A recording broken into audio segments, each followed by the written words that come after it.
मुसलमानों को शायद वो बहुत गिरा हुआ लोग समझ रहे हैं। ये समझ रहे हैं कि मुसलमान जो है अछूत है। मुसलमान ने हमेशा दरी बिछाई है, फिर दरी बिछाएगा, फिर कुर्सियां लगा। अब सारे कौमों को आप साथ में ले रहे हैं, मुसलमानों के लीडर को आप साथ में क्यों नहीं ले गए? हिंदुस्तान समझ चुका है कि MIM का जो सदरुद्दीन ओवैसी साहब है और मुसलमानों ने ये सोच लिया है कि कायद हमारा है। आपने यादव समाज की एक पार्टी मजबूत कर लिया, दलितों की पार्टियों को मजबूत कर लिया, आप उनके लिए उनके मुद्दों की बात करते हैं। मुसलमान किस मुद्दे की बात करेगा? सिर्फ बीजेपी हराओ आंदोलन की बात करेगा, उसके अलावा कोई बात नहीं है। आप अगर मदद करना चाहते हैं, बीजेपी हराना चाहते हैं, तो आप ऐसे ही बिना लड़े ही आप सहयोग कर दें। तो मैं ये कहना चाहता हूँ, कई बार सहयोग कर लिया हम लोगों ने, कई बार सहयोग कर लिया कि आपको लड़ाया। आप एक काम करें, MIM बहुत मजबूत है अल्हम्दुलिल्लाह, अपना प्लेटफॉर्म बहुत मजबूत कर चुकी है।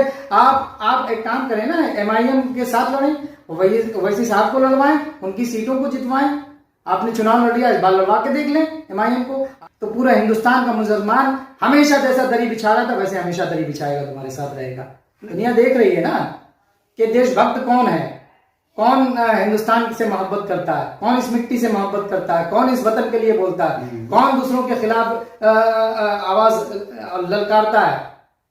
किसने ललकारा है पाकिस्तान को?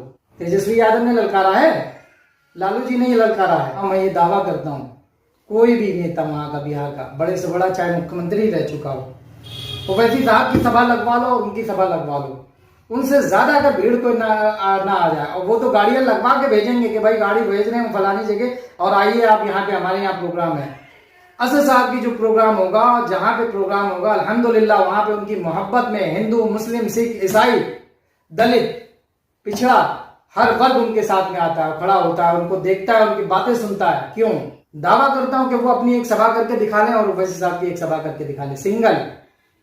फिर अपने आप को वजन तोले और ओवैसी साहब का एक वजन तोले और उनका घमंड टूटेगा। वो आएंगे फिर, जिस तरीके से ये अख्तर ईमान साहब ने जो वहां ढोल बजा के पहुंचे थे, ये भी तमाशा करके आएंगे, कहेंगे कि भैया हो गई गलती हमसे, आएंगे अब हम ताकत दिखाएंगे।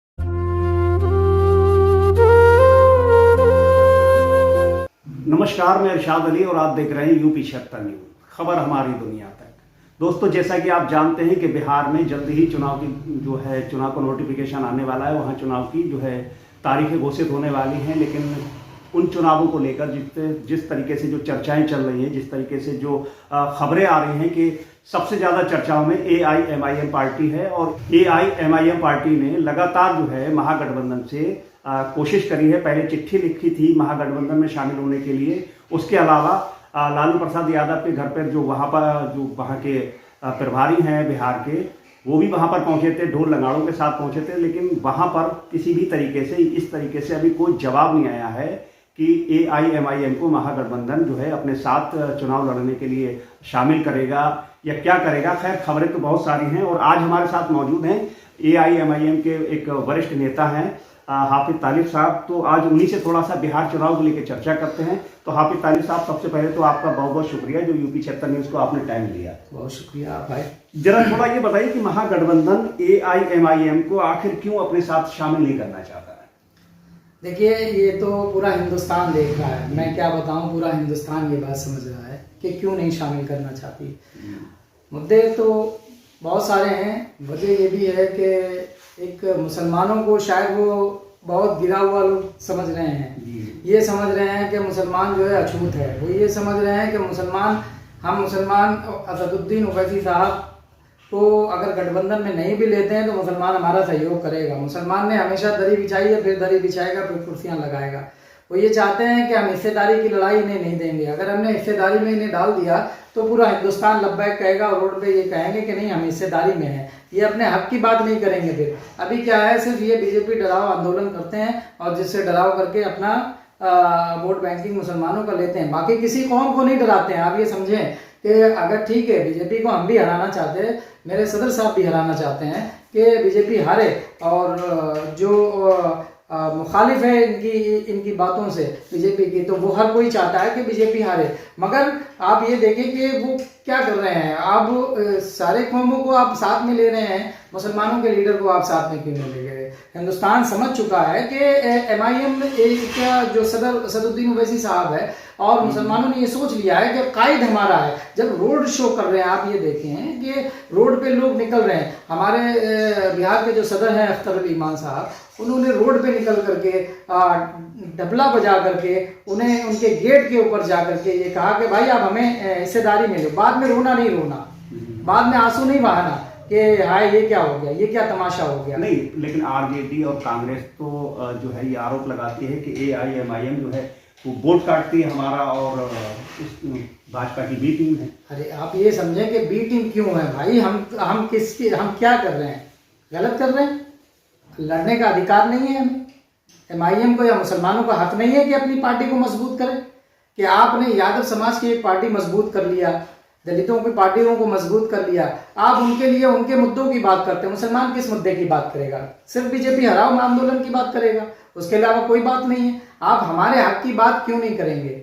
आप हमारे लिए क्या इंतजाम कर रहे हैं? आप वो बात करें, मुद्दे की बात करें। हमारी सीमांचल की लड़ाई ओवैसी साहब वहाँ लड़ रहे हैं, अख्तर अली ईमान साहब वहाँ पे लड़ रहे हैं। हालात वहाँ पे बहुत ठीक नहीं थे, नहीं वहाँ पे बहुत पिछड़ा हुआ वो एरिया था। अख्तर अली ईमान साहब जब से वो गए हैं, कई 100 करोड़ 800 करोड़ से जायद वहाँ पे जो है वहाँ पे प्रोजेक्ट का काम चल रहा है और हो रहा है, कई हो चुके हैं, काम कर रहे हैं। असल वो ये चाहते हैं कि MIM को गठबंधन लेने से ये मुसलमान जो है ना इनके तरफ चला जाएगा और ये हो जाएंगे ढक्कन। इनके साथ कौन है? ढक्कन। 22% 25% मुसलमान इनके साथ दरी बिछा रहा था। अब मुसलमानों ने ये तय कर लिया कि नहीं भाई, आपने सबको कौम के सारे लोगों को साथ में लिया है, अब हमें भी साथ में लीजिए। आप देखें वहाँ पे अब कोई ये इल्ज़ाम लगाए कि मुसलमानों से क्या होगा, आप ये समझें कि अल्हम्दुलिल्लाह हिंदुस्तान का हिंदू भी ओवैसी साहब से बड़ा खुश है। ऐसी बात नहीं है, और क्योंकि ओवैसी साहब जो भी बात करते हैं संविधान के दायरे में रहते हैं और वो खुद जानते हैं, उनके अब्बा हुजूर जानते हैं कि, और जब ओवैसी साहब बोलते हैं तो उनके तर्क सुनने के लिए सारे नेता जितने भी विपक्ष के हैं सब सुनते हैं कि वो क्या रहे हैं। और रहा सवाल हमारे साथ वहाँ रंजीत राणा साहब जो है बड़े नेता हैं और वो उस फैमिली बैकग्राउंड से हैं, उनके घर में मंत्री भी रहे हैं,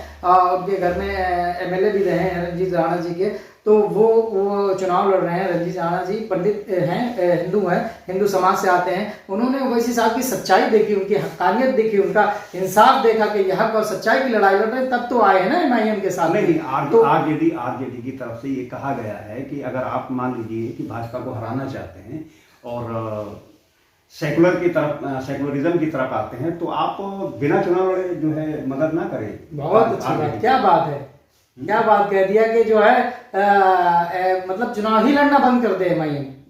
ये सवाल किसी और के लिए क्यों नहीं होता, मुसलमानों के साथ क्यों होता है? ये ओवैसी साहब के लिए ही चुनाव के लिए क्यों होता है? मैं कह रहा हूँ और भी पार्टियां लड़ रही हैं ना, नई नई पार्टी उभर के आई हैं, उनके भाई भी आए हैं, लालू प्रसाद यादव जी के बेटे वो भी आए हैं, वो भी अपनी एक पार्टी को बना लिया है। तो वो उनसे ये क्यों नहीं सवाल होता? ये MIM से ही क्यों सवाल होता है भाई कि आप अगर मदद करना चाहते हैं, बीजेपी हराना चाहते हैं, तो आप ऐसे ही बिना लड़े ही आप सहयोग कर दें। तो मैं ये कहना चाहता हूँ, कई बार सहयोग कर लिया हम लोगों ने, कई बार सहयोग कर लिया कि आपको लड़ाया। आप एक काम करें, MIM बहुत मजबूत है अल्हम्दुलिल्लाह, अपना प्लेटफॉर्म बहुत मजबूत कर चुकी है। आप एक काम करें ना, MIM के साथ लड़ें, ओवैसी साहब को लड़वाएं, उनकी सीटों को जितवाएं। आपने चुनाव लड़ लिया, इस बार लड़वा के देख लें MIM को। अगर MIM को इस बार मैं कह रहा हूं, अगर मैं ये कह रहा हूं पूरे हिंदुस्तान का मुसलमान, पूरे हिंदुस्तान का मुसलमान, मैं जिम्मेदारी से बात कह रहा हूं, अगर वो लालू प्रसाद यादव, तेजस्वी यादव गठबंधन वहां का MIM को हेड बनाकर वहां चुनाव लड़वाता है, तो हम जिम्मेदारी ले रहे हैं कि बीजेपी वहां पे हार जाएगी। और पूरे हिंदुस्तान का मुसलमान, अगर MIM नहीं हरा पाती है, अगर आप सहयोग करते हैं, तो पूरा हिंदुस्तान का मुसलमान हमेशा जैसा दरी बिछा रहा था वैसे हमेशा दरी बिछाएगा, तुम्हारे साथ रहेगा।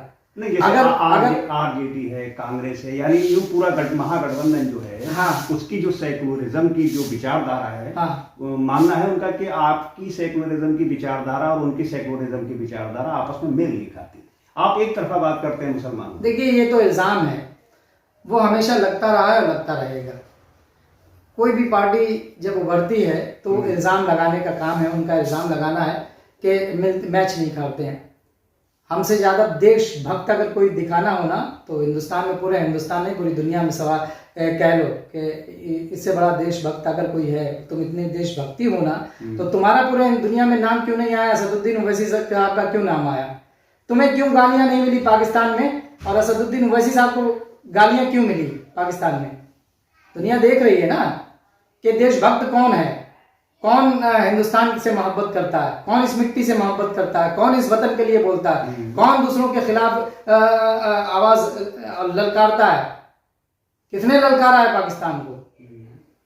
तेजस्वी यादव ने ललकारा है, लालू जी ने ही ललकारा है।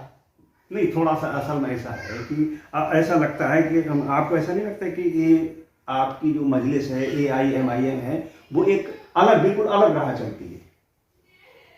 अलग रहा क्या है? जैसे वो क्या अलग रहा है, आप समझें इस बात को, क्या अलग रहा है? ये तो सवाल जो आपका है, ये लोगों का सवाल रहता है, ये उन्हीं लोगों का सवाल रहता है। अब अलग रहा तो आप देखें कि वो एक पार्टी है, अल्हम्दुलिल्लाह बहुत मजबूत पार्टी है, और अल्हम्दुलिल्लाह ऐसी पार्टी है कि हैदराबाद के अंदर वहाँ का चीफ मिनिस्टर खड़ा हो जाता है असद साहब के जाने पे, चाहे किसी पार्टी का, चाहे वो अभी कांग्रेस का चीफ मिनिस्टर है, उससे पहले जो दूसरी पार्टी के चीफ मिनिस्टर हैं वो भी क्यों खड़े हो जाते हैं? अगर ये बी टीम है, कहते हैं सवाल उठता है कि बी टीम है, मैं कह रहा बी टीम है तो वो क्यों उनके चीफ मिनिस्टर से सवाल करे ना, कांग्रेस सवाल करे, वो क्यों कहते हैं, क्यों कहते हैं ओवैसी साहब के लिए खड़े क्यों हो जाते हैं, पास में क्यों उनके, जब वो बैठते हैं फिर जाके बैठते हैं, क्यों उनके साथ में मीटिंगें क्यों करते हैं, उनके साथ में क्यों आते हैं, वहां पे उनकी तारीफ क्यों करते हैं? मैं कह रहा हूँ ठीक है, वो काम करना है, मिलजुल कर करना है, मगर तारीफ बयान क्यों करते हैं? है ना हक्कानियत उनके अंदर, है ना सच्चाई, है ना उनका वहां पे रोल, तभी तो वहां पे उनके सहयोग में रहते हैं। नहीं, अब कैसे भरोसा करें आप पे? मान लीजिए आपके पिछली बार जो है 2020 में 5 सीटें निकली थी और 5 सीटों के बाद उसमें चार तो विधायक टूट के चले गए, बाकी जेडी में चले गए, तो क्या भरोसा करें? मान लीजिए इस बार देखिए पब्लिक ने जो वोट दिया था वो उनके चेहरे पे नहीं दिया था, उनका नाम पूछो तो शायद किसी को नहीं पता होगा। यहाँ पे आप यूपी बिहार में भी पूछ लें, बहुत कम लोगों को, वो वहीं तक में महदूद है, उनका नामो निशान मिट गया, समझे? मिट जाते हैं ऐसे लोगों के नाम जो गद्दार होते हैं, और उनका नाम हमेशा आला दर्जे पे रहता है, मैंने एक इंटरव्यू देखा था, वफादार होते हैं। अभी मैंने एक इंटरव्यू देखा था TV9 भारत पे था, जो आरजेडी के प्रवक्ता कह रहे थे कि AIMIM का वहां पर किसी भी तरीके से कोई भी रुझान या नाम नहीं है। जो प्रत्याशी जो पिछली बार 5 जीते थे वो उनकी खुद की जमीन थी, उन जो प्रत्याशी थे उनकी खुद की जमीन थी, वो अपने दम पर जीते थे। AIMIM का तो कुछ उसमें लेना देना नहीं था। आप जाइए बिहार और देखिए, और सोशल मीडिया देखिए, मैं ये कहता हूँ, मैं ये दावा करता हूँ, कोई भी नेता वहाँ का बिहार का बड़े से बड़ा, चाहे मुख्यमंत्री रह चुका हो, ओवैसी साहब की सभा लगवा लो और उनकी सभा लगवा लो, उनसे ज्यादा अगर भीड़ को ना आ जाए, और वो तो गाड़ियां लगवा के भेजेंगे कि भाई गाड़ी भेज रहे हैं फलानी जगह और आइए आप यहाँ पे, हमारे यहाँ प्रोग्राम है। असद साहब की जो प्रोग्राम होगा, जहाँ पे प्रोग्राम होगा, अल्हम्दुलिल्लाह वहां पे उनकी मोहब्बत में हिंदू, मुस्लिम, सिख, ईसाई, दलित, पिछड़ा, हर वर्ग उनके साथ में आता है, खड़ा होता है, उनको देखता है, उनकी बातें सुनता है। क्यों जाता है भाई? आप देखें, सोशल मीडिया देखें, हजारों लाखों की भीड़ है। मैं कह रहा हूं अगर ठीक है, अगर वो कह रहे हैं तो मैं कह रहा नहीं होना चाहिए उनके साथ लोग, क्यों जा रहे हैं? कोई आसमान से उतरा हुआ कोई फरिश्ता तो नहीं है ना ओवैसी साहब, इंसान है ना। क्यों देख लिया ना फोटो में, बस बहुत हो गया। क्यों इतनी लोग मोहब्बत करते हैं, क्यों जाते हैं उनके साथ में, देखने जाते हैं? दावा करता हूं कि वो अपनी एक सभा करके दिखा लें और ओवैसी साहब की एक सभा करके दिखा लें, सिंगल। फिर ये क्या, फिर अपने आप को वजन तोले और ओवैसी साहब का एक वजन तोले। ये तो गुमराह करना है, लोगों को गुमराह कर रहे हैं, उनका काम गुमराह करना, गुमराह करते रहेंगे। चलिए ऐसा है कि मान लीजिए मेरा, चलिए मैं आखिरी सवाल आपसे पूछना चाहता हूँ, मान लीजिए कि जो चुनाव जो लड़ रही है मजलिस वहां पर, और किसी कारणवश या मतलब अकस्मात या कुछ भी कहें, मेहनत के दम पर अगर सीटें आ जाती हैं, अच्छी सीटें आ जाती हैं मजलिस की, तो क्या मजलिस जो है सरकार बनाने में सहयोग करेगा? क्या महागठबंधन का जो है वो साथ देगा? देखिए एक बात बताएं, हाँ बहुत अच्छी बात है, महागठबंधन का साथ देगा। अल्लाह के यहाँ दे रहे हैं, देर नहीं है। और इनका घमंड टूट कर रहेगा, जो घमंड इनका है ना कि हम एमआईएम को गठबंधन में नहीं लेंगे। इन्होंने कहा कि उनका कोई लेटर ही नहीं आया, अख्तरुल इमान साहब ने कई लेटर भेजे उनके पास कि भाई हमें गठबंधन में लो। तेजस्वी ने कहा कि लेटर ही नहीं आया हमारे पास। ढोल लेके अख्तरुल इमान साहब उनके गेट पे पहुंच गए, लो लेटर तो छोड़ दो, हम खुद आ गए, अब बताओ गठबंधन में ले लो, उन्हें जब भी नहीं सुनाई दिया, लेटर भी भेजा, ढोल लेके भी पहुंचे, सोशल मीडिया के जरिए भी बताया। लालू प्रसाद यादव घर के अंदर थे, बाहर तक नहीं आए। अब बाहर तक नहीं आया ना, बाहर तक नहीं आया। बात करना चाहिए, मुद्दे की बात होती। और मैं आपको बताऊं, ये घमंड है उनका, ये तकब्बुर है उनका।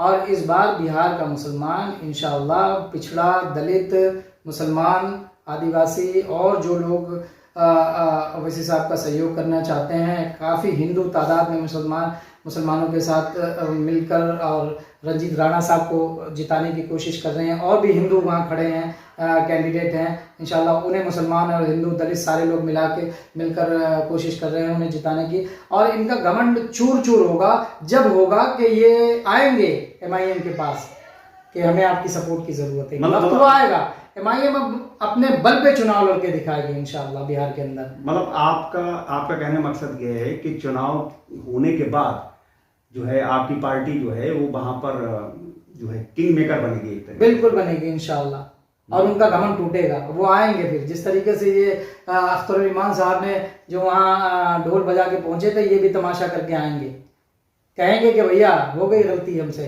आएंगे अब हम ताकत दिखाएंगे। अब मुसलमान जाग चुका है कि भैया बहुत हो गया, अब हमें अपनी ताकत दिखाना है, हमें एकजुट होना है। अब तुम्हारा घमंड तोड़ना ही है, हर हाल में तोड़ के दिखाना है। और ज़्यादा दूर नहीं है, चुनाव करीब में आप देखेंगे और इसके नतीजे भी देखेंगे इंशाअल्लाह ताला, बेहतर नतीजे आएंगे। और ये फैसला बहुत अच्छा फैसला होगा मुसलमानों का। आप देखेंगे बिहार का चुनाव बहुत ज़बरदस्त है अल्हम्दुलिल्लाह, और MIM बहुत मजबूती से चुनाव लड़ रही है और बहुत अच्छी तादाद में इंशाअल्लाह जीतेगी और काफ़ी सीटें लेके आएगी इंशाअल्लाह। अच्छा, बहुत बहुत शुक्रिया तालिब साहब आपका। और दर्शकों में आपसे कहना चाहता हूं कि हमारे साथ अभी आप जो सुन रहे थे, ये AIMIM यानी जो ऑल इंडिया मजलिस इत्तेहादुल मुस्लिमीन के एक वरिष्ठ नेता हैं, वरिष्ठ कार्यकर्ता हैं, और एक बार 2022 के चुनाव में ये पूर्व प्रत्याशी भी रहे यहाँ के। और मैं आपसे सिर्फ लास्ट में इतना ही कहूँगा कि आप जुड़े रहिए हमारे साथ और देखते रहिए UP 76 न्यूज़, क्योंकि खबर हमारी दुनिया तक। हम जल्द लौटेंगे किसी दूसरी खबर में, तब तक के लिए जय हिंद।